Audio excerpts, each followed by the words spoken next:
अमरावती जिल्हा रुग्णालय वादात सापडलंय। मृत रुग्णांची किडनी काढण्याचा आरोप त्यांच्या नातेवाईकांनी केलाय। पायाला दुचाकी लागल्याने एक व्यक्ती जखमी झाला होता आणि त्याला अमरावतीच्या जिल्हा रुग्णालयामध्ये दाखल करण्यात आलं। मात्र उपचारादरम्यान या व्यक्तीचा मृत्यू झाला। पोस्टमॉर्टम होण्यापूर्वीच पोटाला टाके दिसून आल्याने नातेवाईकांनी यावर आक्षेप घेतला। पायाला जखम असताना पोटावर टाके का असं म्हणत पोस्टमॉर्टम नातेवाईकांनी रोखलं।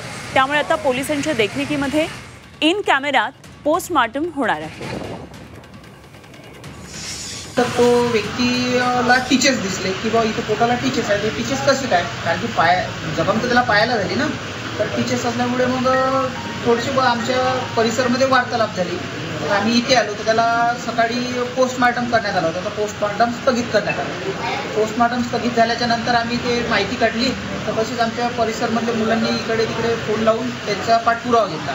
पाठपुरावा घेतल्यानंतर माहीत पडण्यात आलं की बाबा याची किडनी काढण्यात आली, कारण की त्याला पोटाला वरती टीचर्स मारले ना, आणि ते किडनीच्या राईट साईडला आणि जखम पायाला वरचा संबंधच येत नाही ना दोन जागेचा।